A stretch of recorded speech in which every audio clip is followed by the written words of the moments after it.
9. The Return to Castle Dracula. The friends took 2 days to reach Galatz. They were nearer to Dracula now. Mina was pale and ill. Sometimes she could not answer Van Helsing's questions.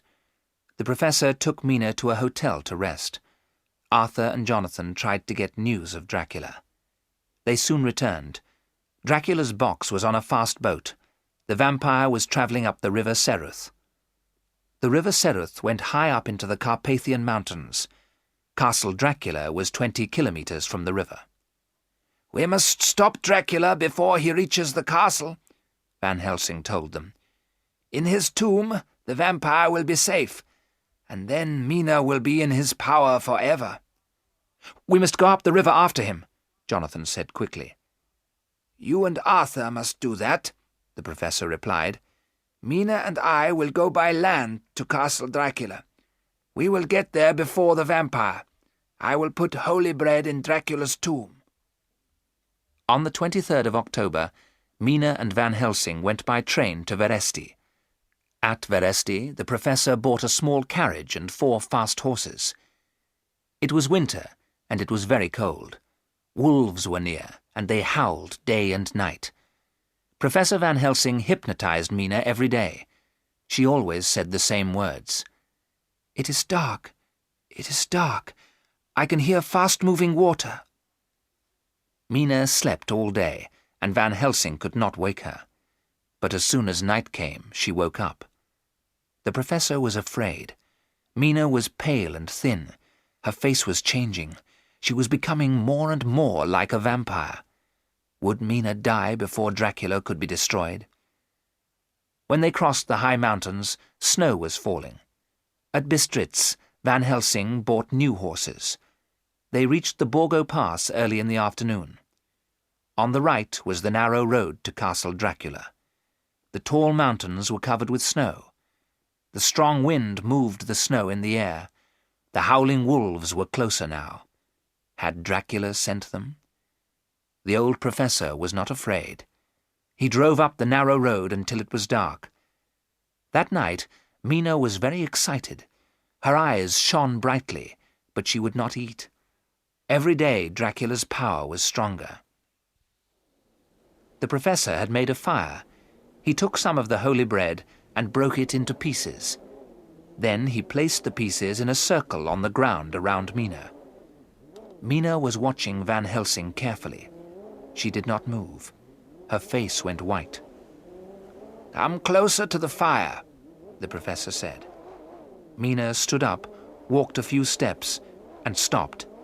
She could not move out of the circle. Van Helsing covered Mina and himself with thick cloaks. Wolves howled, but Mina and Van Helsing were safe inside the circle. The snow went on falling. It moved round and round in the wind. And then there was mist and snow. As the mist moved in the wind, it changed into 3 beautiful women. They were the 3 vampires that Jonathan had seen in Castle Dracula. They laughed and called to Mina from outside the circle. "Come, sister, come!" they cried. "You are like us now." But Mina turned away, and the vampires could not enter the circle. They called to Mina all night, but when the dawn came, the beautiful women changed back into mist.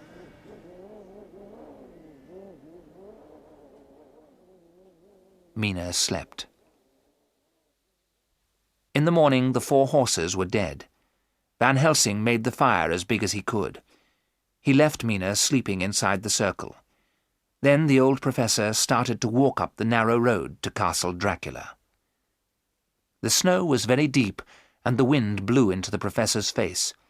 His bag was heavy. He was cold and afraid. He felt the vampire's power around him.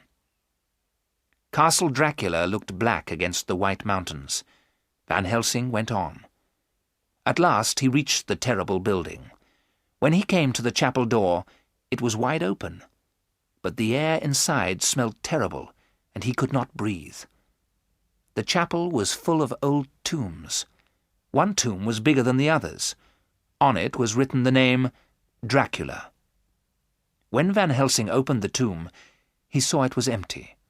The professor opened his bag. He took out some holy bread. He put the bread inside the tomb and closed the lid. The vampire would never enter it again. Then Van Helsing found the tombs of the 3 women vampires. They looked very beautiful. Their eyes were open, and they smiled at him. The old professor looked at them for a moment, but then he remembered Lucy. He took sharp stakes and hammered them through the vampires' hearts. How they screamed as he hammered down the stakes. But when the professor cut off their heads, the vampires changed. There was nothing in the tombs but dust. Then Van Helsing left that terrible place. Slowly he walked down the road to Mina. "My husband is near," Mina called out. "Quickly, I must go to Jonathan." The snow had stopped falling. The air was clear and cold. It was almost sunset, and the sun was red in the sky. To the north, Castle Dracula was a great black shape on the side of the mountain. Far below them, the river Seruth was black against the snow. They could see a narrow, winding road which went up the side of the mountain. Along this road, a cart was moving quickly. On the cart was a huge wooden box. Dracula was returning to his castle. Professor Van Helsing put his arm around Mina, but she was not afraid. "Look," she whispered. Behind the cart were 2 men on horses. "It is Jonathan and Arthur," Mina cried, "and they are moving faster than the cart." "The sun is going down behind the mountains," Van Helsing said. "Dracula must be destroyed before the light has gone." Jonathan and Arthur were galloping faster and faster. Their shadows were long and black on the snow. At last the 2 friends reached the cart. The driver tried to hit Arthur, but Jonathan pulled the man down from the cart. They fought together for a moment, and then the man ran off, shouting with fear. The black shadows had grown longer now. The light had almost gone. Was there time to destroy the vampire? Jonathan jumped onto the cart. He pushed the huge wooden box down onto the snow. The box broke open. There lay Count Dracula. The last light of the sun shone onto the Count's cruel face. Jonathan's long, sharp stake was above Dracula's heart. As the stake went through the vampire's body, Dracula gave a terrible cry. Then Arthur's knife cut through the vampire's throat.